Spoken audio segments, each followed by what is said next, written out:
आदाब इस्तकबाल, आप देख रहे हैं प्राइम डिबेट। मैं हूं आपके साथ अबू हुरैरा। जमीयत उलमा हिंद के सदर मौलाना अरशद मदनी ने एक बार फिर आरएसएस सरबराह मोहन भागवत से अपनी मुलाकात का तज़किरा किया है।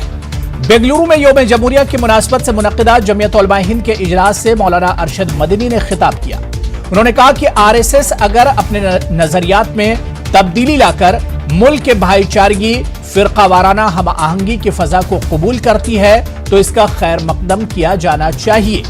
इजलास में मौलाना ने तमाम मज़ाहिब के लोगों को हिंदू समझने के आरएसएस के नजरिए पर रोशनी डाली। मौलाना ने कहा कि अगर बीजेपी वाकई आरएसएस के नजरियात पर चल रही है तो उसे शहरियत कानून जैसा काला कानून वापस लेना होगा। क्या कुछ अरशद मदनी ने कहा है, वो पूरा बयान सबसे पहले हम आपको सुनवाई देते हैं। लगे कि आप फारसी और अरबी जबान में हिंदी कहते हैं, जिसका मतलब है हिंदुस्तान का रहने वाला। हम उसको हिंदू कहते हैं। दोनों का मतलब एक ही है। मैंने कहा फिर कहने लगे इसका मतलब ये है कि हर हिंदुस्तानी हिंदू है, यानी हिंदुस्तान का रहने वाला। वो अपने मजहब का पाबंद है, हिंदू है। मुसलमान नमाज पढ़ता है, अज़ान देता है, हिंदू है। क्रिश्चियन हिंदुस्तान में रहता है, चर्च में जाता है, हमारे नजदीक हिंदू है। सिख गुरुद्वारे में जाता है, हमारे नजदीक हिंदू है। मैंने उनसे कहा कि अगर ये आपकी इस्तिलाह है और तर्जुमा ये है तो आप बता रहे हैं, हमें इससे क्या इख्तिलाफ है आपके। ये तो इसलिए कि मैं जानता हूँ कि सर सैयद का नजरिया भी देखता है कि हिंदू कोई मजाक नहीं है, ये तो कल्चर है। बहुत खुली जानते हैं मोहन भागवत। अगर मतलब सिर्फ इतना ही है, हम क्यों उसका इख्तिलाफ करेंगे?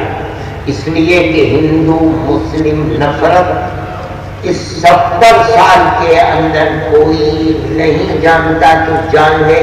20,000 से ज्यादा फसादात हुए इसी नफरत की बुनियाद पर। लेकिन मैं कहता हूं कि जब मोहन भागवत जी का नजरिया ये है तो मैं कहता हूं इंशाअल्लाह बीजेपी को पीछे हटना पड़ेगा। इस काले कानून को आग लगाना पड़ेगा। मुल्क के अंदर आज लाखों आदमी हिंदू और मुसलमान, मैं फिर कहता हूं कि ये मसला तन्हा मुसलमान का नहीं है।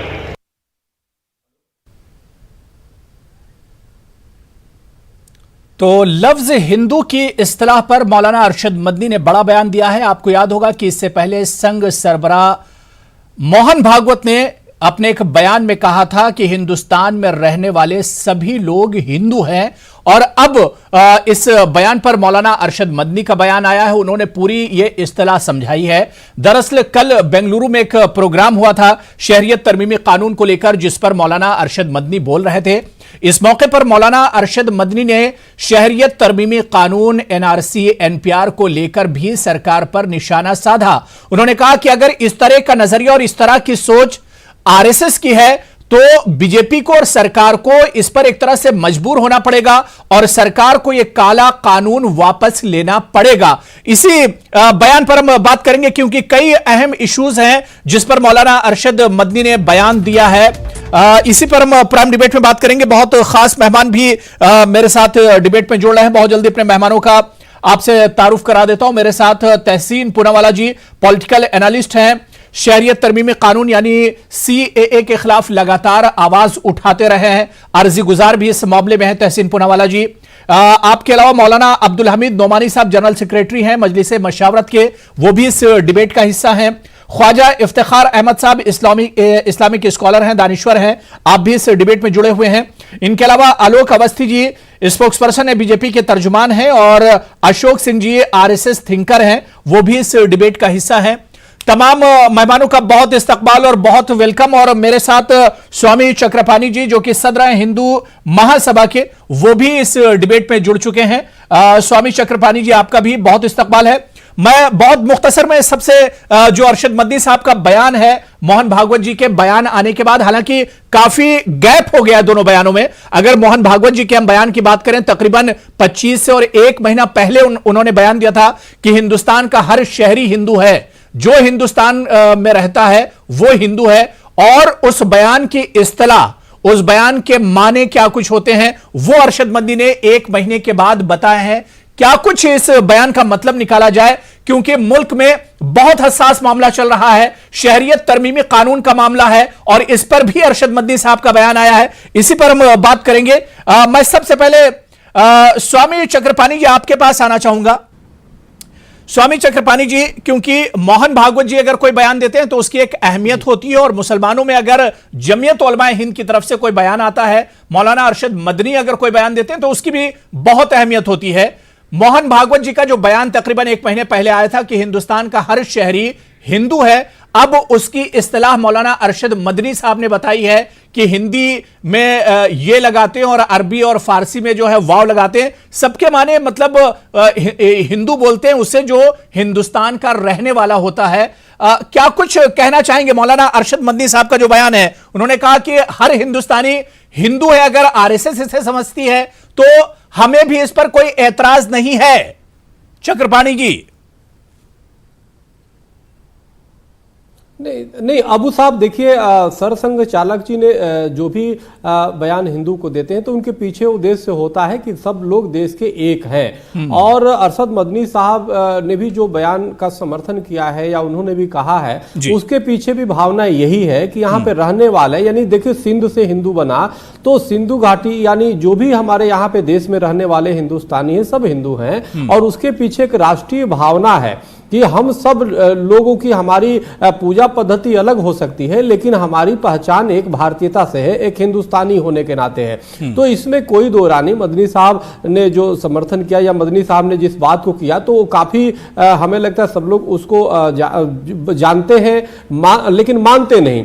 लेकिन अब हमें लगता है मदनी साहब की बातों को लोग समझेंगे, उसको मानेंगे भी, क्योंकि आज जो परिस्थितियां चल रही हैं, आज देखो चाहे नागरिक संशोधन बिल को लेकर के चल रहा है, उठापटक हो रहा है। देखो वैचारिक मतभेद हो सकता है, लेकिन ये समझना होगा कि देश की सरकार को किसने बनाया है। देश की सरकार को यहाँ के लोगों ने ही बनाया है या सबने मिलकर बनाया है। तो कोई भी सरकार ऐसे निर्णय नहीं लेती, तो सरकार का भी कर्तव्य है कि जनता को समझाए कि आखिर उसमें जिसमें कंफ्यूजन हो रहा है क्या स्थिति है।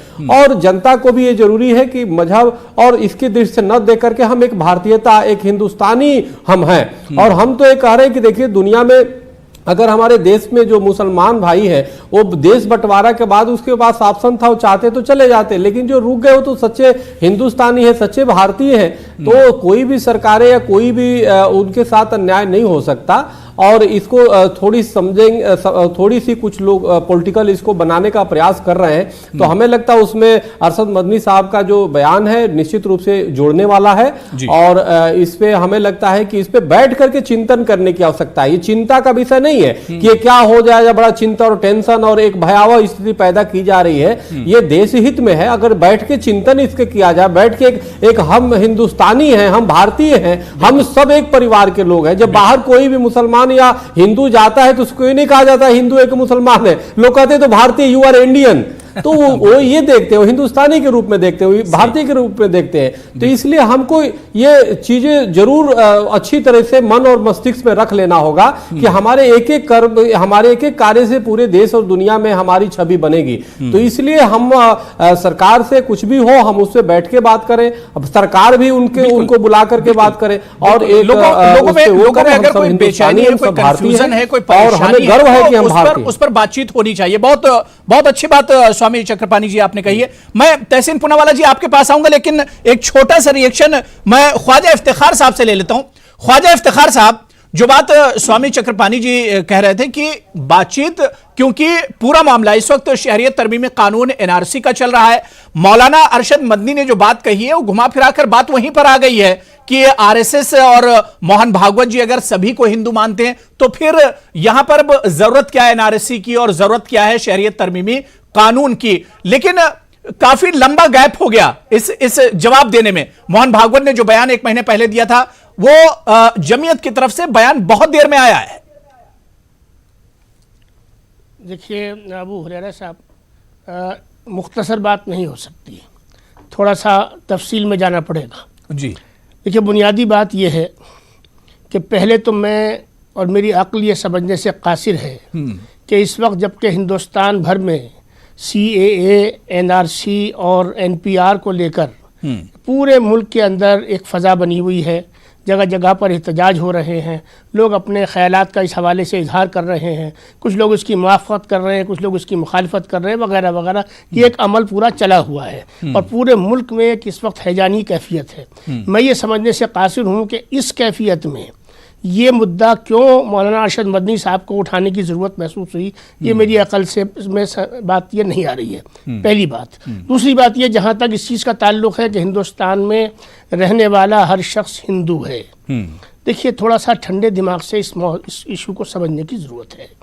बात यह है कि हम बचपन से आज तक जी यही सुनते समझते देखते पढ़ते आए हैं कि हिंदू जो है जब किसी भी फॉर्म में, किसी भी आइडेंटिटी में जब रिलीजन लिखा जाता है तो उसमें हिंदू रिलीजन के कॉलम में लिखा जाता है। जब तक हिंदू एक रिलीजन के कॉलम में लिखा जाता रहेगा तो मुझे कोई इस मुल्क में ये बता दे कि तब तक ख्वाजा इफ्तिखार अहमद या अब्दुल हमीद नोमानी साहब अपने नाम के साथ में कैसे हिंदू लिख देंगे। ये मेरी समझ से बाहर है ये बात जो है।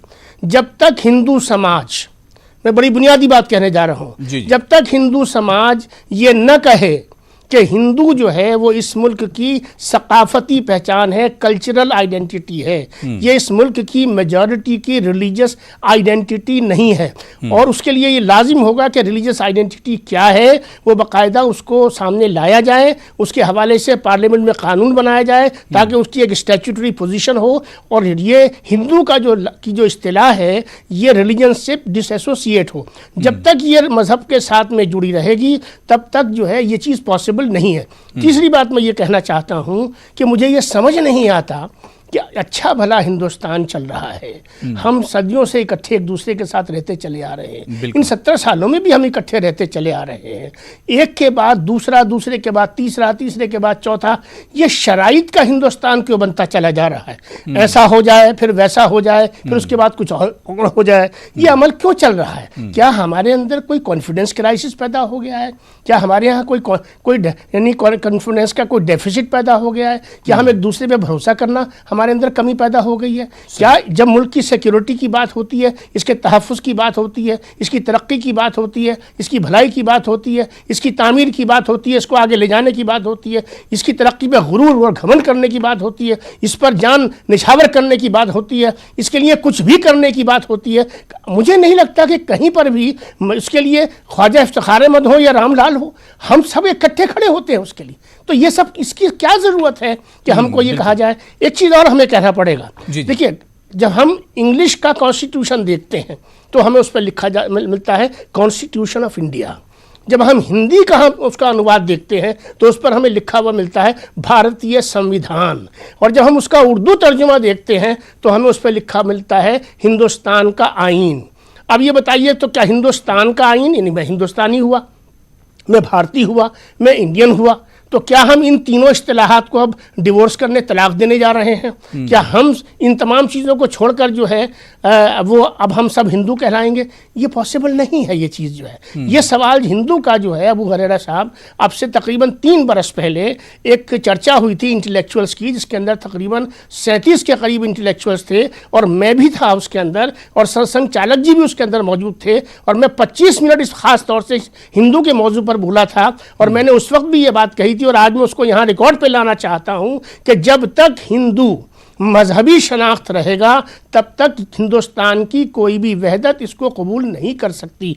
आप इसको सकाफती शनाख्त बनाइए, कल्चरल आइडेंटिटी बनाइए और हिंदू मजहब से इसको अलहदा करिए। उसके हवाले से जो पार्लियामेंट के अंदर बात आनी चाहिए वो आए, कानून बने और ये तमाम चीजें हो। उसके बाद में तमाम बहुत अच्छी आपने बात कही है। इस पर आगे भी हम बात करेंगे। तहसीन पूनावाला जी, तहसीन पूनावाला जी, अब जाहिर सी बात है कि एक तरफ सीएए और एनआरसी का इशू चल रहा है और ऐसे वक्त में अरशद मदनी साहब की तरफ से बयान है और जिस पर ख्वाजा इफ्तिखार साहब ने कहा कि वाकई में इस बयान की इस वक्त जरूरत क्या थी। लेकिन थोड़ा सा मौलाना अरशद मदनी के बयान को आगे और देखिए। मौलाना अरशद मदनी ने आगे यह भी कहा है कि जब मोहन भागवत और आरएसएस की नजर में सभी लोग हिंदू हैं तो फिर हिंदुस्तान में सीएए और एनआरसी लाने की जरूरत क्या है, फिर इस कानून की जरूरत क्या है जब सारे लोग हिंदू हैं।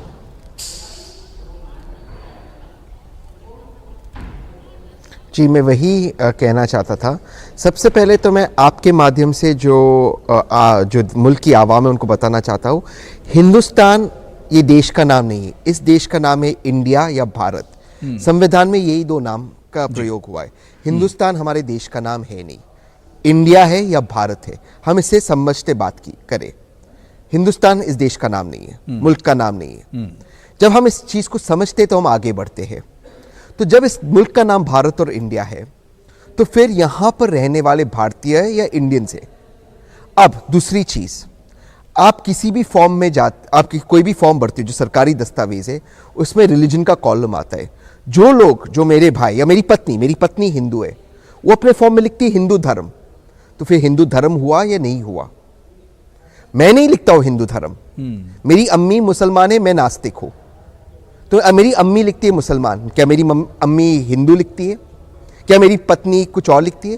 तो जब ये आपने सरकारी फॉर्म्स में ये आपने डाला हुआ है तो फिर मोहन भागवत जी की बातों में कोई तर्क है नहीं। तीसरी बात जो आप कह रहे थे, मैं वही फरमाना चाहता था। अगर सीए आप लागू करना चाहते हो, कहते इस मुल्क में जो भी रहते हैं वो एक शेयर्ड हिस्ट्री का हिस्सा है, तो फिर उस हिस्ट्री के हिसाब से मुसलमानों को आपने क्यों एंट्री नहीं दी है? आपने उनको क्यों वंचित रखा है? इसका भी जवाब दीजिए। जब आपको वोट लेना हो तब दलित भी हिंदू हो जाते हैं, तब सारा मुल्क हिंदू हो जाता है। लेकिन जब आपको सीए का कानून लाना हो तब मुसलमान हिंदू नहीं होते। तो आप एक चीज तय कीजिए। और आरएसएस को मैं बिल्कुल गंभीरता से नहीं लेता। ये वही संगठन है जो कहता है उसके विपरीत करता है। इसका इतिहास रहा है। सरदार पटेल को उन्होंने कहा हम राजनीति में नहीं आएंगे। आज कोई कह सकता है कि आरएसएस राजनीति में नहीं है? इन्होंने सरदार पटेल को लिख कर दिया है। उन्होंने कहा हम संविधान को मानेंगे। आज कोई कहता है आरएसएस संविधान को मानता है? तो आप आरएसएस को सीरियसली मत लीजिए। इनके बयानों में कोई तर्क नहीं है। अगर सीए पर मोहन भागवत जी, अगर इस स्टेटमेंट पे मोहन भागवत जी सीरियस है तो फिर सीए के कानून में आप प्रावधान लाइए और कहिए जो भी लोग अफगानिस्तान, बांग्लादेश और पाकिस्तान से आते हैं या श्रीलंका से भी आते हैं, क्योंकि श्रीलंका को वंचित किया गया है, वो इस मुल्क का हिस्सा है और उनको सिटीजनशिप मिलेगी। आप लाइए कानून। नहीं, बिल्कुल जाहिर सी बात है। जो बात तहसीन पूनावाला कह रहे हैं, अगर सभी लोग एक हैं, सब एक हैं, तो फिर इस कदम की सरकार किस कदम की जरूरत क्या है? मैं आलोक अवस्थी जी आपके पास आना चाहूंगा। आलोक अवस्थी जी, देखिए इससे पहले जो तीनों पैनलिस्ट ने यही बात कही, स्वामी चक्रपाणी जी ने भी यही बात कही कि सरकार अगर कदम उठा रही और उस कदम पर लोगों में बेचैनी है, लोगों को कोई तकलीफ है, तो सरकार को उस पर बातचीत करनी चाहिए। ख्वाजा इफ्तिखार साहब और तहसीन पूनावाला ने भी यही बात कही कि जब सब एक हैं हिंदुस्तान में तो फिर इस कदम की जरूरत क्या है? आलोक अवस्थी जी। देखिए, इस कदम की जरूरत इसलिए है नागरिकता संशोधन अधिनियम की कि इस देश का जब बंटवारा हुआ था तो धर्म के आधार पर हुआ था और धर्म के आधार पे जो मुसलमान वहां पे गए वो बाई चॉइस गए थे, इनको देश ने निकाला नहीं था। और जो लोग वहां रह गए थे वो या तो फंस गए थे या वो बाई चॉइस रह गए थे। तो सीधी सी बात यह है, जब देश का बंटवारा हुआ था तो 23% वहां पे अल्पसंख्यक था, जो आज की तारीख में घटकर 3% के लगभग पहुंच गया है।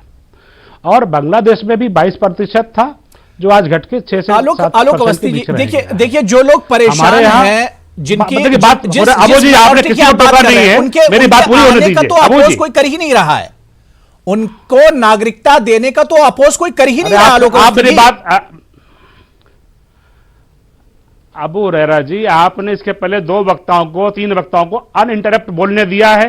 नहीं, और आप मेरी देखिए, बात भी पूरी होने देंगे तो जो आप कहलवाना मैं ये चाहते चाह रहा हूं हैं, आलोक करवा अवस्थी जी, लीजिए, मैं चुप चाह हो रहा हूं कि बात सीधी सीधी हो, घुमा फिरा कर बात ना हो। आपने कहा कि शहरियत देने, सीधी सीधी बात नहीं, मैं कहां घुमा रहा हूं? आपने मेरी किस बात से घुमाने की बात, आपने मेरी किस बात से घुमाने का निकाल लिया है? जिस तरीके से आप इस समय घुमवा रहे हैं, जो बाकी लोग घुमा रहे हैं शाहीन बाग में, बाकी जगहों पे, आप उस तरीके से बात करना चाह रहे हैं? मेरा साफ साफ कहना है, सीएए क्यों जरूरी है मेरा बताना जरूरी है आपके व्यूअर को। अगर आप नहीं जानना चाहते हैं तो भारतीय जनता पार्टी के प्रवक्ताओं को मत बुलाया करिए।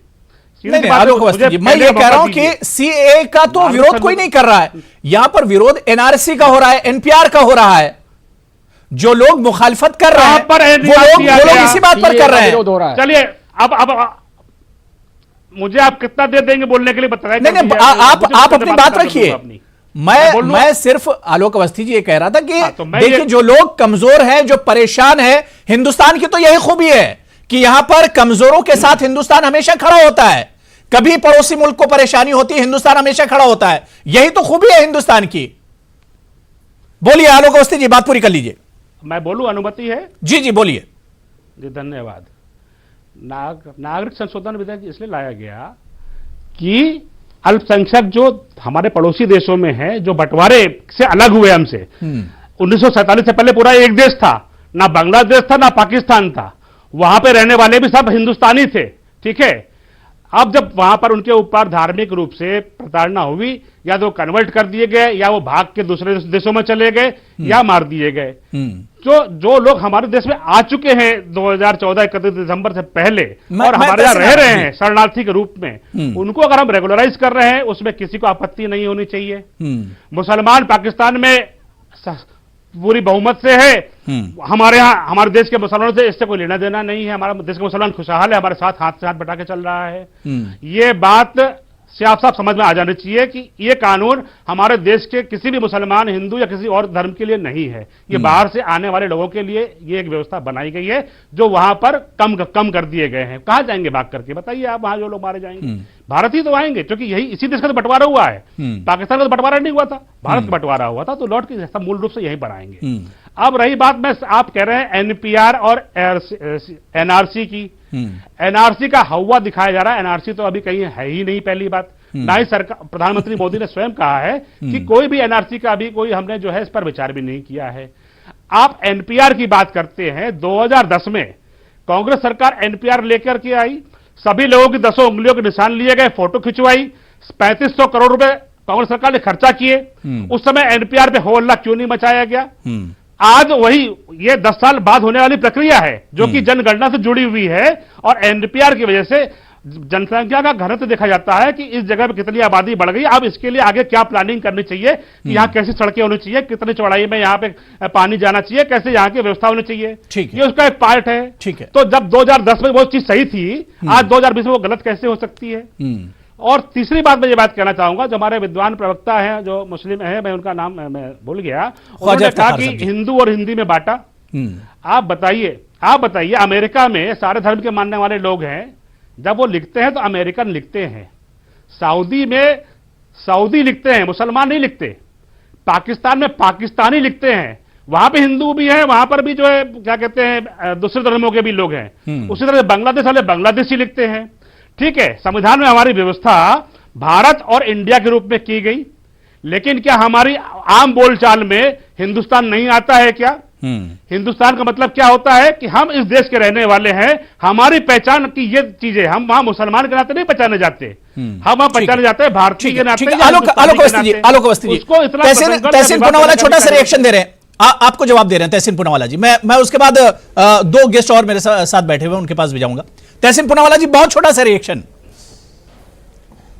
मैं आलोक भाई बहुत संक्षेप में 2-3 पॉइंट्स में रख देता हूं। मैं आलोक भाई की बहुत इज्जत करता हूं, लेकिन मैं संविधान की बात करता हूं। अगर आलोक भाई इस चैनल के माध्यम से कहीं पर भी बता दे हमारे संविधान में हिंदुस्तान शब्द लिखा हुआ है, मैं माफ़ी मांगने को तैयार हूँ। हमारे संविधान में इंडिया और भारत लिखा हुआ है, हम सब भारतीय हैं, हम सब इंडियन है, हिंदुस्तानी नहीं है, इंडियन है, भारतीय है। दूसरी बात, मैं संविधान की बात करता हूँ। दूसरी बात, इन्होंने कहा कुछ आंकड़े दिए पॉपुलेशन के बांग्लादेश के 22%, बांग्लादेश का, और फिर कहा कि आज घटते 1-2% हो चुका है। बांग्लादेश के लास्ट सेंसस हुई थी 2011 में, मैंने दोबारा ऑफिशियल वेबसाइट पे चेक की, आज भी बांग्लादेश के हिंदुओं की सेंसस पॉपुलेशन कुछ 11% है और ये कंसिस्टेंट रही है। वो किस सेंसस की बात करें कि 22% थी और पाकिस्तान में 16-17% थी, वो सेंसस बता दें, क्योंकि सेंसस के सारे आंकड़े मेरे पास है। और ये जो सेंसस के आंकड़े राजनाथ जी ने जब गृह मंत्री थे पार्लियामेंट में दिए थे, उनके सेंसस के आंकड़े, सेंसस शुरू हुई थी 1951 के, वो बता दें।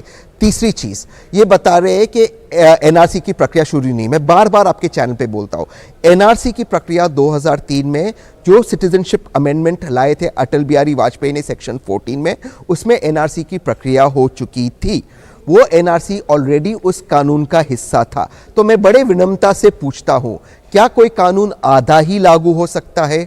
प्रधानमंत्री कुछ भी बोले, कानून पूरा लागू होगा। या तो आप प्रेग्नेंट हो या तो आप प्रेग्नेंट नहीं हो, या तो कानून लागू होगा या तो कानून लागू नहीं होगा। आधा कानून कैसे लागू होगा? और वो 2003 में हो चुका है। ठीक है, आलोक अवस्थी जी, मैं सिर्फ 15 सेकंड दूंगा बस, क्योंकि अभी मेरे पास 2 गेस्ट और बैठे हुए, मौलाना अब्दुल हमीद नोमानी साहब भी वेट कर रहे हैं और अशोक सिंह भी वेट कर रहे हैं। जी, जिस तरीके से कांग्रेस गुमराह कर रही है, तहसील पुराना ने वैसे ही गुमराह किया है। 1985 में असम अकॉर्ड हुआ था, राजीव गांधी जी ने उस समय अकॉर्ड किया था, और उस समय एनआरसी उसके तहत आसाम के लिए लागू की गई थी। वो संविधान के द्वारा प्रदत्त थी, और आज भी जो एनआरसी का काम चल रहा है वो खाली आसाम के अंदर चल रहा है और सुप्रीम कोर्ट के आदेश से चल रहा है। भारतीय जनता पार्टी सरकार ने उसको लाई, वो कांग्रेस सरकार लेके आई थी। डिटेंशन सेंटर कांग्रेस सरकार ने वहां पे बनवाए हुए हैं, वो ऑन रिकॉर्ड है। हमने कोई भी कहीं पे कोई ठीक है, इस पर ब्रेक के बाद भी पापों आलोक जी बहुत तफसील से हम बात हमारे ऊपर कैसे बढ़ सकती है। ब्रेक के बाद भी हम इस पर बात कर लेंगे, जो बात आप कह रहे हैं इस पर हम बात कर लेंगे। मैं मौलाना अब्दुल हमीद नोमानी साहब बहुत देर से वेट कर रहे हैं। अब्दुल हमीद नोमानी साहब, एक बार मोहन भागवत जी ने कहा था कि सभी हिंदुस्तानी जो है वो हिंदू हैं, क्योंकि इशू डिबेट में 2 चीजों पर एक जा रहा है। एक तो मौलाना अरशद मदनी साहब का जो बयान है, मोहन भागवत जी के बयान पर जो उनका जवाब है वो, और दूसरा शहरियत तरमीमी कानून। सवाल ये उठ रहा है मौलाना अब्दुल हमीद नोमानी साहब की, अरशद मदनी साहब भी इस बात की तायद करते हैं कि हिंदू कहने से ईमान खत्म नहीं होता है। यहां जितने लोग हैं सबको हम हिंदू मानने के लिए तैयार हैं, चाहे वो मुसलमान हो, क्रिश्चियन हो, सिख हो, कोई भी हो।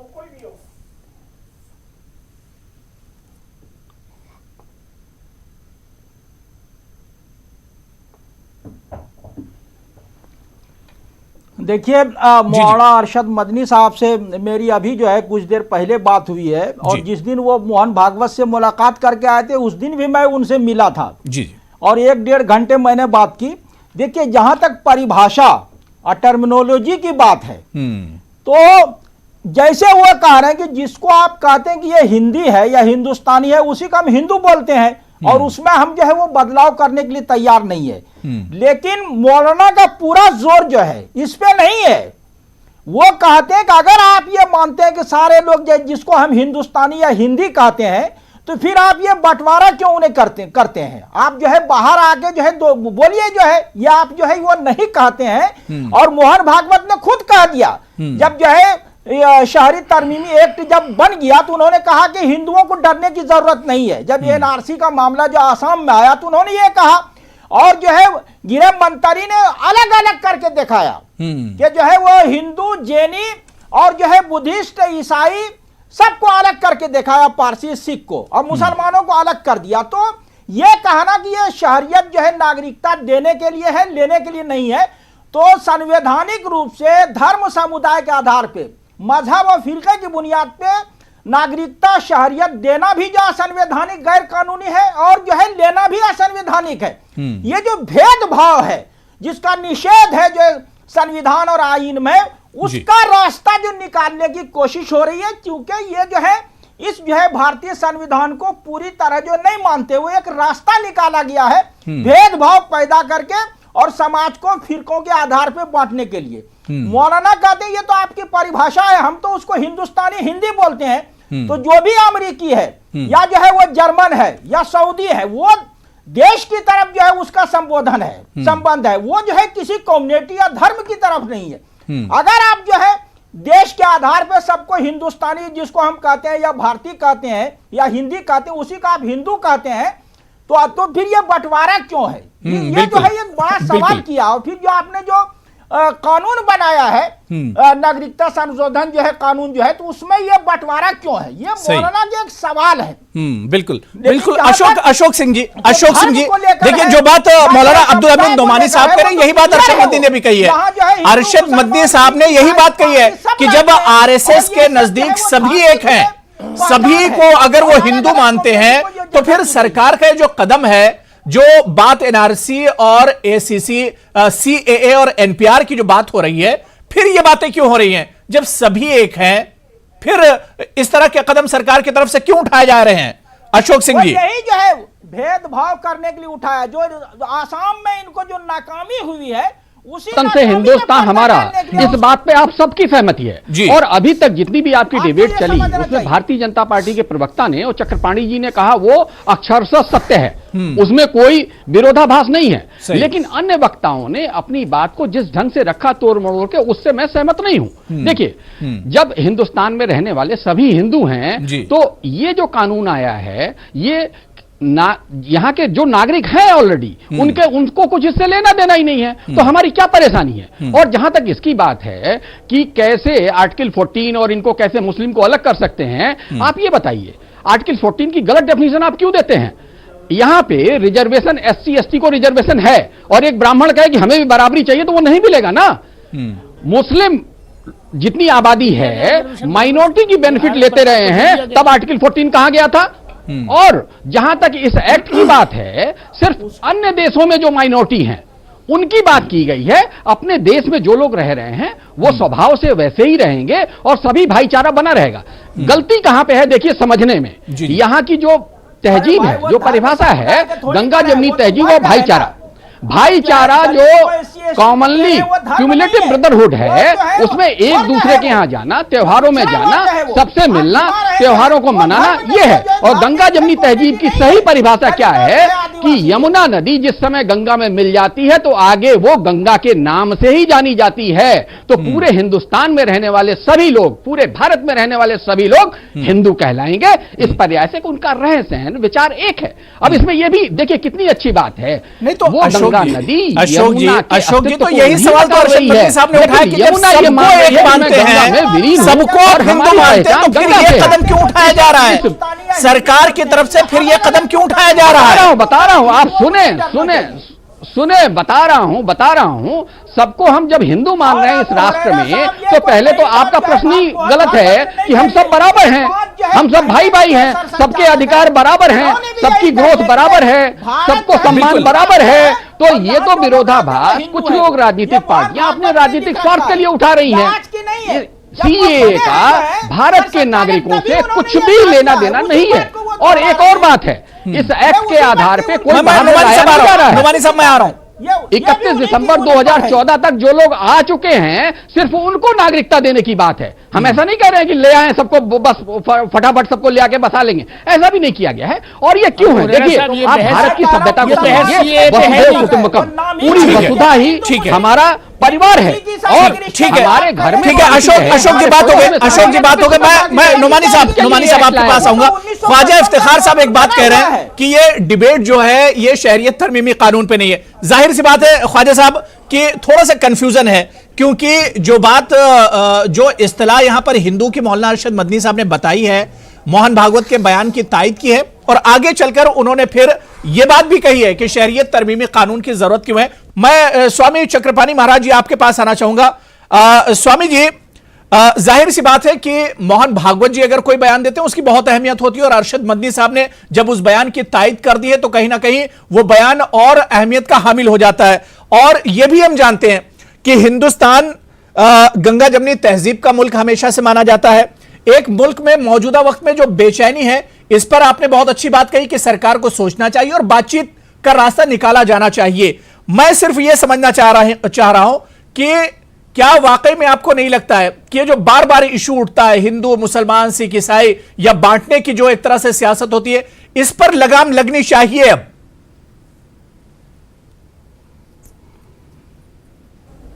अबू जी देखिए, एक बात इसको समझना होगा कि संघ प्रमुख जो भी हिंदुस्तान और हिंदू की बात करते हैं तो उसके पीछे एक व्यापक सोच होती है, वो सबको जोड़ने वाली बात होती है। मदनी साहब उस बात को समझे हैं और काफी हद तक बहुत लोग समझते हैं। अभी हमारे से पूर्व जो वक्ता थे उन्होंने कहा कि जैसे सरकारी दस्तावेज में पूछा जाता है धर्म क्या है, तो देखो तो वो तो पूछा जाता है जन्म प्लेस कहाँ पे है, आपका जन्म स्थान कहाँ पे, तो आप कोई जिला बताते हो, ग्राम बताते हो, प्रदेश बताते हो, तो आप उस पर अटके रहो कि नहीं जी मैं इसी जिला का हूं, मैं तो देश कहूंगा ही नहीं, मैं इस प्रदेश का हूं।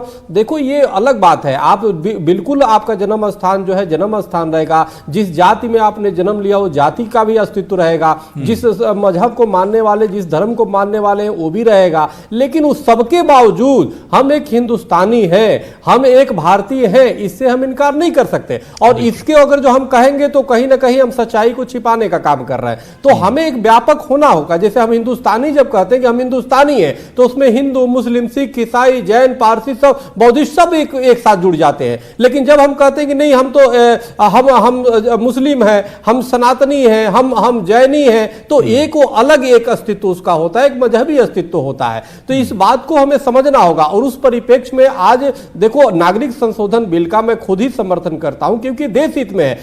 ये उसके लिए है जो पाकिस्तान में रुक गए किसी कारणवश, जो बांग्लादेश, देखो बांग्लादेश, अफगानिस्तान या पाकिस्तान वो तो मुस्लिम कंट्री है, तो भारत के तो किसी भी नागरिकों को कोई उसमें समस्या नहीं है और होनी भी नहीं चाहिए। यहाँ के तो हर हिंदुस्तानी, उनकी तो कोई खतरा नहीं है। लेकिन कहीं ना कहीं इसका राजनीतिकरण करके उसको हवा देने का काम किया गया है, जिसकी वजह से वो कहीं ना कहीं कंफ्यूजन की स्थिति आ गई है। तो इसलिए सरकार का बिल्कुल दायित्व बनता है कि सरकार उनको समझाए, लेकिन कुछ लोग नहीं समझने का शपथ भी खा लेते हैं।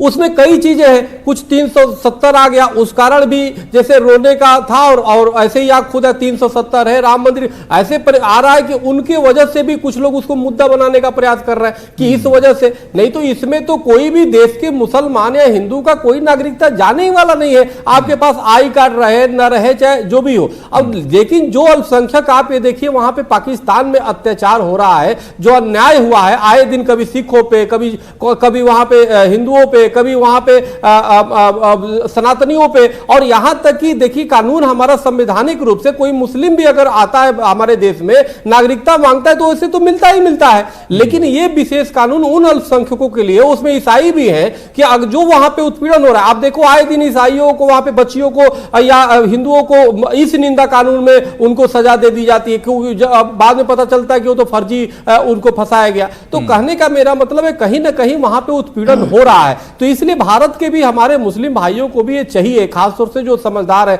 उन मौलाना है चाहे और भी जो विद्वान है, वो समझाए, क्योंकि हम बैठ करके कहीं ना कहीं हम पाकिस्तान की बातें कर रहे हैं। और अगर जो अवैध रूप से पाकिस्तान का, बांग्लादेश का और अफगानिस्तान का है तो उसकी जांच करनी तो जरूरी है ना। वो तो यहाँ पे रहने वाले हर हिंदुस्तानी के लिए खतरा है। तो इस बात को हमें समझना होगा। हम सिर्फ उन्मादी न बने, हम सिर्फ मजहबी अपनी पहचान न बनाए रखे कि हम तो बस वो करें।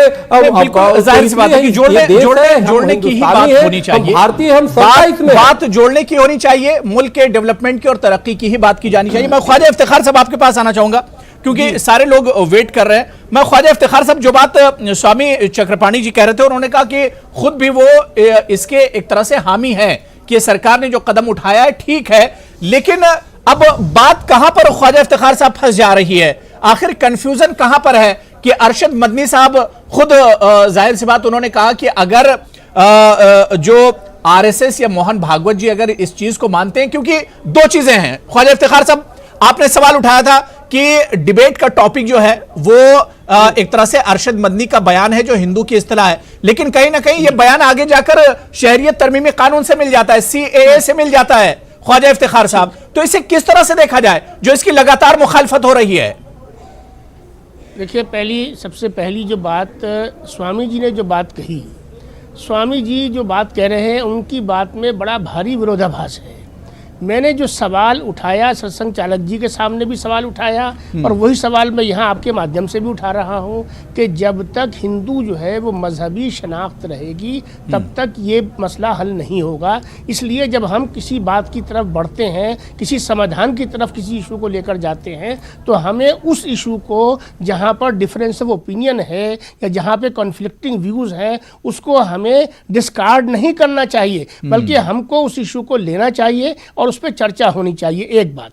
दूसरी बात ये, जहाँ अभी आपने ये कहा कि अमेरिका में रहने वाला अमेरिकन होता है, सऊदीया में रहने वाला सऊदी होता है, तो भाई हम भारत में रहने वाले हम भारतीय हैं, इस पर किसका विरोध है? किसी का भी नहीं है। हम जहाँ भी जाते हैं हमारी पहचान भारतीय होती है ना। सुनिए, न भारतीय से कोई विरोध हो सकता है, वो तो मेरी पहचान है, मेरी आन है, मेरी शान है, मेरी जान है, वो मेरी रूह है, वो किसको उस पर इतराज हो सकता है?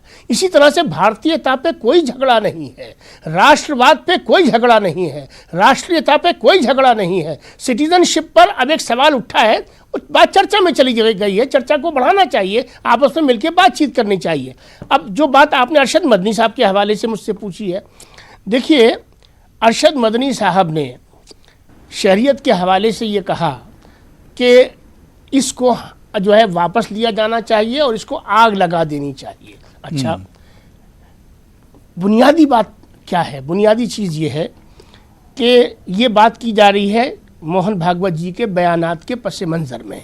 बिल्कुल, मोहन भागवत जी ने अब से 2 साल पहले जब विज्ञान भवन के अंदर 3 दिन का कॉन्क्लेव हुआ, उसमें उन्होंने एक बड़ा बुनियादी बयान दिया कि हिंदुत्व मुसलमानों के बगैर उसका कोई तसव्वुर हो ही नहीं सकता है। ये एक बड़ा बुनियादी बयान दिया। अभी मेरे ख्याल से 1 हफ्ता गुजरा है, उन्होंने मुरादाबाद के अंदर आरएसएस का कोई ट्रेनिंग कैंप हो रहा था, उसके अंदर उन्होंने एक बयान दिया है जिसमें उन्होंने बड़ी सफाई से ये बात कही है कि काशी और मथुरा हमारे एजेंडे पर कभी थे ही नहीं और आगे भी हमारे एजेंडे पर नहीं रहेंगे। तीसरी बात जो है वो ये कही है कि साहब हिंदुस्तान के अंदर कोई भी मुसलमान जो है उसको हिंदुस्तान से बाहर भेजने की कहीं से कहीं तक कोई बात, कोई गुफ्तगू, कोई चर्चा कोई कर ही नहीं रहा है। ये जो मसला है, इस मसले का ताल्लुक सिर्फ और सिर्फ जो है वो दिसंबर 2014 तक पाकिस्तान, अफगानिस्तान, बांग्लादेश से जो लोग प्रताड़ित होकर मजहबी बुनियादों पर यहाँ आए हैं, इसका ताल्लुक उनसे है। इसमें जो नुक्ता उठाया जा रहा है, अब्दुल हमीद नमानी साहब ने भी उठाया, वो सिर्फ इतना सा नुक्ता है और वो ये है कि जब तक हिंदुस्तान में ये कॉन्स्टिट्यूशन है और इस कॉन्स्टिट्यूशन का सेकुलरिज्म जो है वो अटूट अंग है, तो इस मुल्क के अंदर धर्म के विशेष को छोड़कर या धर्मों को छोड़कर कोई ऐसा कानून बनाना जो है वो पॉसिबल नहीं है। उसकी वजह क्या है? उसकी वजह यह है कि इससे एक ऐसा प्रेसिडेंट कायम होता है कि आज हमने इन आइसोलेशन एक as a matter of exception हमने एक सिचुएशन को डील किया और उसको हमने रिजॉल्व कर दिया। मैं यहाँ तक मानता हूँ और इसी वजह से किसी का कोई विरोध सीए पे नहीं हो रहा है। लेकिन मेरा विरोध ये है, मेरा विरोध का मतलब ये है कि मैं चर्चा जिस पे चाहता हूँ वो ये है कि क्या हिंदुस्तान में इस कॉन्स्टिट्यूशन के अंदर इस तरह के आगे भी कानून बनेंगे जिसमें कि किसी एक मजहब को या 2 मजहब को या 3 मजहब को अलग रख के 2 के लिए बनेगा, 3 के लिए नहीं बनेगा। ये चीज दिमाग को परेशान करती है। बिल्कुल। आखिरी बात मैं ये कहना चाहता हूं कि देखिए राष्ट्रीय स्वयं मैं तहसीन पुनावाला आ रहा हूं जी। मुझे 10 सेकंड दे दीजिए। राष्ट्रीय स्वयंसेवक संघ इस देश की बहुत बड़ी एक कल्चरल आइडेंटिटी भी है, बहुत बड़ी रियलिटी है, इसके करोड़ों मानने वाले हैं और मैं एक मुसलमान की हैसियत से हमेशा इसका पक्षधर रहा हूं कि हमें जो है बिल्कुल जो हमने एक मिजाज बना रखा है कि अगर कोई बात कहीं से बेहतर भी की जाती है तो हम कभी उसको वेलकम नहीं करते, हमने सिर्फ कंडेमनेशन करने का एक मिजाज बना रखा है। अच्छी बात जब भी जहां से आए हमें उसको अप्रिशिएट करना चाहिए। अगर सरसंघ चालक जी ने आगे बढ़ने की बात की है, जोड़ की बात की है, आरएसएस को और मुसलमानों को बीच में लाने की बात की है और अरशद मदनी साहब उस सिलसिले में कोई किरदार अदा करना चाहते हैं या कोई और हमारे अकाबरीन इस सिलसिले में किरदार अदा करना चाहते हैं, सराखों पर जरूर करें, जरूर उसको करें जो है। बिल्कुल जाहिर सी बात है कि जोड़ने की बात होनी चाहिए और जोड़ने की बात की जाती है, उसमें किया जाना चाहिए, तायद की जानी चाहिए। बिल्कुल, मैं तहसीन पुनावाला क्योंकि ख्वाजा साहब पैनलिस्ट मेरे पास वेट कर रहे हैं। मैं तहसीन पुनावाला क्या आपको लगता है जो जिस तरह से ख्वाजा इफ्तिखार साहब ने बताया, चक्रपाणी जी ने बताया कि कहीं ना कहीं कंफ्यूजन है लोगों में, कंफ्यूजन की वजह से जो पॉलिटिकल पार्टियां हैं वो भी इसका फायदा उठा रही हैं। सरकार को निकल कर आना चाहिए और जो जिम्मेदार लोग हैं उन्हें निकल कर आना चाहिए और जो कंफ्यूजन है उसे दूर किया जाना चाहिए। मैं चक्रपाणी महाराज की बहुत इज्जत करता हूँ, तहे दिल से इज्जत करता हूँ, लेकिन कुछ बुनियादी सवाल उठते हैं जब आप नेशनल टीवी पर हो। चक्रपाणी महाराज ने आपके चैनल पे अभी कहा कि आप कोई भी डॉक्यूमेंट दिखा दीजिए, पासपोर्ट वगैरह, उन्होंने कुछ क्या आईडी दिखा दीजिए, आपका काम बन जाएगा। जब एनआरसी के रूल्स फ्रेम नहीं हुए, अभी बीजेपी के प्रवक्ता ने कहा इसके कुछ देर पहले, चक्रपाणी महाराज सदगुरु जी को कैसे पता कौन से डॉक्यूमेंट्स एक्सेप्टेड होंगे? खुद होम मिनिस्ट्री कहती है कि आपका आधार कार्ड, पासपोर्ट वगैरह ये डॉक्यूमेंट्स एक्सेप्टेड नहीं, रूल्स फ्रेम नहीं हुए, इनको कैसे पता कौन से डॉक्यूमेंट्स एक्सेप्टेड होंगे? ये पहली झूठ। दूसरी झूठ, बार बार कहा जाता है कि जो सीए का विरोध करता है वो माइनॉरिटीज को, जो पाकिस्तान, बांग्लादेश और अफगानिस्तान के माइनॉरिटीज है, अल्पसंख्या है, उनके परेशानी को नहीं समझता। दो सवाल इस पर, क्या आसाम के वजीर आला लोग कहते सीए आसाम में लागू नहीं होगा, वो भी नहीं समझते? क्या त्रिपुरा के वजीर आला जो कहते हैं एनआरसी त्रिपुरा में लागू नहीं होगी, वो भी नहीं समझते? वो तो बीजेपी के है। दूसरी बात, क्या अभिजीत बैनर्जी जो नोबेल प्राइज विनर है, क्या यूरोपियन पार्लियामेंट जो अभी कह रही है गलत है, क्या जितने भी महिलाएं, कि जितने भी स्टूडेंट्स हैं, क्या जितने भी विद्वान हैं, क्या जितने भी अंतर्राष्ट्रीय लोग इस कानून को पढ़े हैं, वो सब कह रहे हैं गलत है? क्या वो सारे लोग इस कानून को नहीं समझते? समझने वाले सिर्फ 2-3 महाराज हैं, धर्मगुरु है और आरएसएस और बीजेपी, और कोई इसको नहीं समझता। चौथी बात, और अपनी बात में यहां पर खत्म करता हूं, आप बार बार कहते हैं कि जो वहां के पीड़ित लोग हैं उनके साथ आज भी अत्याचार हो रहा है। तो अगर अत्याचार हो रहा है, स्वामी जी ने कहा, तो फिर 31 दिसंबर 2014 की कट ऑफ डेट काहे आई, कहां से आई, क्यों आई? क्या 31 दिसंबर 2014 के बाद अत्याचार नहीं हो रहा है? दूसरी बात, क्या जो इसके पहले हिंदू थे, क्या सेक्शनशिप 6 ऑफ द सिटीजनशिप एक्ट के तहत उनको सिटीजनशिप नहीं मिलती थी? मैं 100 नाम गिनाऊंगा, 1000 नाम गिनाऊंगा। अगर मिल रही थी तो नए कानून की जरूरत क्यों थी? क्रोनोलॉजी मैंने नहीं, अमित शाह जी ने समझाया था। और मेरी आखिरी बात कहते मैं समाप्त करता हूं, आप चाहे कितना भी झूठ बोलो नेशनल टेलीविजन पर, सवाल यह है कि इस कानून में आपने जानबूझकर मुसलमानों को बाहर रखा है। आपने मुसलमानों को बाहर क्यों रखा, इसकी क्रोनोलॉजी अमित शाह जी ने समझाई। उन्होंने कहा देखिए, आप पहले एनपीआर आएगा, फिर एनआरसी आएगा, लेकिन इन दोनों के पहले सीए ये आएगा। इन्होंने बार बार मीडिया को कहा है। अगर ये बात में सच्चाई नहीं है तो जो 19 लाख लोग आसाम में आज एनआरसी की प्रक्रिया से घुसपैठिया माने जाते, आपने उनको बाहर क्यों नहीं किया आसाम के? क्योंकि अमित शाह जी ने बोला पहले हम सीए लाएंगे। तो आप झूठ क्यों बोलते हो नेशनल टेलीविजन? आलोक जी इसका जवाब दे रहे हैं। तहसीन पूनावाला जी, आलोक अवस्थी जी, जो लोगों में बेचैनी, और जिस तरह से अभी ख्वाजा इफ्तिखार साहब ने और तहसीन पूनावाला ने कहा कि लोगों में जो एक बेचैनी और डर है, मैं सिर्फ इतना जानना चाह रहा हूं कि क्या वाकई में कुछ चीजें ऐसी हैं जो सरकार की तरफ से छुपाई जा रही हैं, जिसे जाहिर नहीं किया जा रहा है? देखिए, और अबू हुरैरा जी, इफ्तिखार साहब बहुत पढ़े लिखे विद्वान व्यक्ति हैं। कोई चीज छुपाई जा नहीं सकती। भारत के संविधान में ये स्पष्ट है, गजट नोटिफिकेशन हो चुका है, जो शर्तें उसके अंदर है वो आपके सामने पब्लिक डोमेन में है। आप पढ़ेंगे तो उसमें कहीं पे भी कोई भेदभाव नहीं पाएंगे। क्या कारण है कि हम पड़ोसी देश के मुसलमानों की चिंता कर रहे हैं और अपने देश में जो है हम जो है इस तरीके से व्यवहार कर रहे हैं? कहीं पर भी देश में बंटवारा नहीं किया गया। जो भी सुविधाएं, जो भी चीजें दी गई, सबके लिए दी गई। सरकार की जो भी योजनाएं बनती हैं भारत के नागरिक के लिए बनती हैं, उसमें हिंदू भी हैं, मुसलमान भी हैं, अन्य धर्म भी हैं। क्या कारण है कि आप उन चीजों को नहीं देख करके जो चीजें अस्तित्व में नहीं है, तहसीन पूनावाला या उनकी पार्टी या आम आदमी पार्टी जिस तरीके से षड्यंत्र के तहत लोगों को भड़का रही है, आप क्यों नहीं निकल करके आते? गजट तो सबने पढ़ा है, देश पढ़ा लिखा है। आज हमारा मुसलमान भाई भी हमारे साथ कंधे से कंधा बना के लड़ रहा है और काम कर रहा है, देश को आगे बढ़ा रहा है। आज देश जो है एक बड़ा विश्व में नाम पैदा कर रहा है भारत। तो वो खाली हिंदुओं के नाम पर तो नहीं पैदा कर रहा है, वो उसमें सभी लोग शामिल है, सबकी मेहनत शामिल है, सारे लोग शामिल हैं। हम उसको कहीं से नहीं नकारते हैं। तो आप जो गुमराह करने वाले लोग, अबू राय जी, ठीक, आलोक अवस्थी, जो गुमराह करने वाले लोग हैं, आलोक अवस्थी, वो आइसोलेट हो चुके हैं, अलग दिखाई पड़ रहे हैं। जो गुमराह आलोक अवस्थी, मेरे एक सवाल का जवाब दीजिए कि इस पर सियासत कौन कर रहा है? सरकार ने झूठ। मैं सिर्फ ये जानना चाह रहा हूं कि दिल्ली में शाहीन बाग हो या लखनऊ में घंटा घर हो या इस तरह के जितने प्रोटेस्ट चल रहे हैं, क्या यहां पर कोई बीजेपी का सीएम या फिर क्या वजीर आजम साहब बातचीत नहीं कर सकते हैं? क्या इस इशू पर बातचीत नहीं हो सकती है? मसले का हल क्या नहीं निकल सकता है आलोक अवस्थी जी? बातचीत, देखिए पहली दो बातों का जवाब दे दूंगा आपका।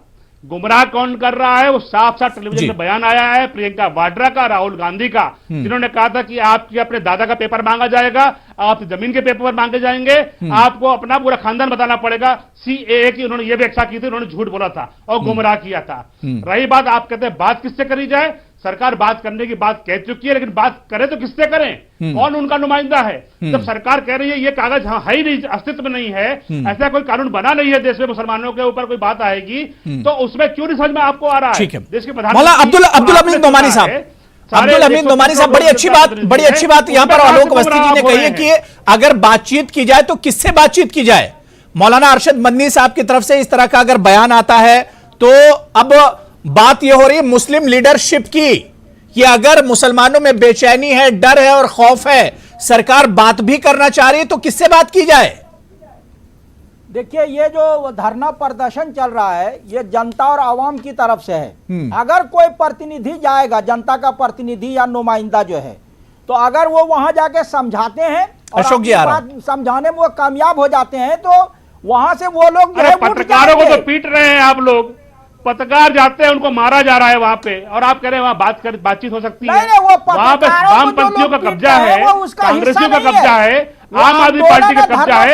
ये नहीं चाहते इलेक्शन के चलते कि वहां पे शांति हो। गलत जो है वो समझने का प्रयास करिए, वो जो है समझने का प्रयास करिए। ये लोग नहीं चाहते वहां शांति हो। धरना प्रदर्शन को उसके उद्देश्य के खिलाफ और उसको नाकाम बनाने के लिए वो लोग हैं, और जो है उसमें जो भेदभाव है, आपने जो है सिखों का नाम लिया, हिंदुओं का लिया, बुद्धिस्टों का लिया, क्रिश्चियन का लिया, पारसी का लिया और मुसलमानों को नहीं लिया। आप उसमें केवल इतना लिखते हैं कि जो प्रताड़ित जो अल्पसंख्यक है, पड़ोसी देशों के लोगों के लिए कहा, इस देश के मुसलमान से कोई लेना देना नहीं है। आप पाकिस्तान के मुसलमानों के लिए क्यों ऐसा हमदर्द हो रहे हैं? वो पाकिस्तानी आपको छोड़कर चले गए, अपना जिन्होंने देश बना लिया, जिन्होंने अपना देश बना लिया, इस देश को बांट दिया, धर्म के आधार पर उन्होंने देश बना लिया, आपको उनसे क्यों हमदर्दी हो रही है इतनी? आप तो हमारे भाई हैं, हम तो आपको गलत लगा रहे हैं। आप पाकिस्तान को क्यों लगाने में विरोध है? अगर पाकिस्तान के मुसलमान आना चाहे तो अपने देश का विलय भारत में कर ले। ठीक है, मैं अशोक सिंह आपके पास आना चाहूंगा। अब्दुल हमीद साहब, बात हो गई। आलोक अवस्थी जी, बात हो गई। मैं अशोक सिंह जी आपके पास आना चाहूंगा। अशोक सिंह जी, अगर मोहन भागवत जी बात जोड़ने की कर रहे हैं और मोहन भागवत जी सबको एक मानते हैं, मेरा फिर वही सवाल है, तो फिर मुल्क में ये उठापटक क्यों है? लोगों में जो बेचैनी और डर है, क्या इसके लिए आरएसएस को आगे नहीं आना चाहिए? इसके लिए मोहन भागवत जी को पहल नहीं करनी चाहिए कि सरकार से बात होनी चाहिए? नहीं, वो साफ करेगा मामला जो है। वो तो कहते हैं कि सब हिंदू है और ये भारत हिंदू राष्ट्र है। संचालक जी ने कही है वो उसी का पक्ष है कि सभी भारत में एक हैं, सभी का भाईचारा है, सब एक मिलकर रहते हैं, आपस में कोई विवाद नहीं है। अब इस विषय पे देखिए नोमानी साहब, देखिए अब्दुल हमीद नोमानी साहब, मोहन भागवत जी हिंदू राष्ट्र भी कहते हैं और ये भी कहते हैं कि हिंदू राष्ट्र का मुसलमानों के बगैर तस्वुर भी नहीं है। ये बात भी मोहन भागवत जी कहते हैं। वो तो माथा पे रखते हैं ना। देखिए सीएए का कहीं विरोध नहीं है, ये स्पष्ट है। देखिए जो भी आप जिसे आप विरोध कह रहे हैं वो प्रोटेस्ट और प्रोपेगेंडा है। अब आपने कहा शाहीन बाग नहीं, वो दिशाहीन बाग और तौहीन बाग है। आप ये बताइए, आज तक जितने भी प्रोटेस्ट गिने चुने लोगों ने जिन्होंने किए हैं, क्या किन्होंने कोई मेमोरेंडम दिया है कि आर्टिकल में इस पेज नंबर इस पैराग्राफ में ये गलती है? और छोड़िए, आप कोर्ट में गए, 250 करीब पिटीशंस पड़ी हैं, कोर्ट ने उनको सुना। कहां बात कर रहे हैं? पूरे इंडिया में 100 से ज्यादा धरने और प्रोटेस्ट चल रहे हैं, कहां शाहीन बाग की आप मिसाल दे रहे हैं? ठीक है, मेरा 100 से ज्यादा मैं ये कह रहा हूं और कि आप अशोक सिंह जी, मेरी बात पूरी होने दें। अशोक सिंह जी, आप अगर नागरिकता के आधार पे जिन लोगों में नाराजगियों से पढ़े लिखे अधिकार मांगिए, वेल एजुकेटेड अधिकार क्यों मांगते हैं? नागरिकता के अधिकार मांगिए।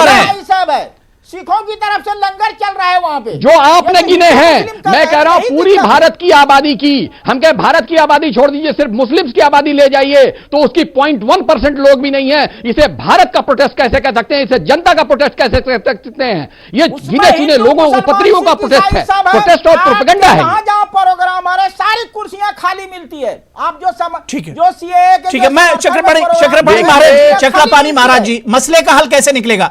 ठीक है नोमानी जी महाराज काम जी, करिए। चक्रपाणी महाराज जी, एक आखिरी कमेंट आपसे, मसले का हल कैसे निकलेगा? लोगों में एक डर है, बेचैनी है, जो खुले आसमान के नीचे महिलाएं हैं, महिलाएं 1 महीने से ज्यादा से प्रोटेस्ट और एहतजाज कर रही हैं। ठीक है नोमानी साहब, बात हो गई, मैं एक लास्ट कमेंट ले लेता हूं चक्रपाणी महाराज जी। महाराज जी, मसले का हल कैसे निकलेगा? अबू जी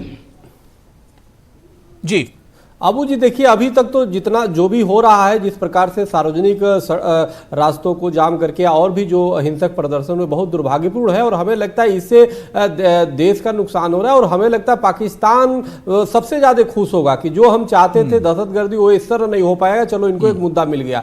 अबे हमें ये आवश्यक है कि सरकार और इनको भी बैठ करके इस विषय पे बात करे, और ये सरकार भी कम से कम समझाए कि देखो ये किसी भी तरीके से आपके अहित के लिए नहीं है, बिल्कुल बार मैं भी यही एक बात कहता हूं कि सरकार की जिम्मेदारी बनती है, अगर वो कुर्सी पर बैठी है, बीजेपी की अगर सरकार है या एनडीए की सरकार है, तो उन्हीं की जिम्मेदारी बनती है कि अवाम में नाराजगी और कंफ्यूजन है, तो इसके लिए सरकार को ही आगे आना होगा। बहुत अच्छी बात चक्रपाणी महाराज जी ने कही, बहुत बहुत शुक्रिया स्वामी जी। और इसके अलावा तहसीन पूनावाला जी, मौलाना अब्दुल हमीद नोमानी साहब, ख्वाजा इफ्तिखार साहब, आलोक अवस्थी जी और अशोक सिंह जी, बड़ी अच्छी बातचीत डिबेट में हो रही थी, लेकिन वक्त की कमी है। बहुत बहुत सभी का शुक्रिया मेरे साथ जुड़ने के लिए।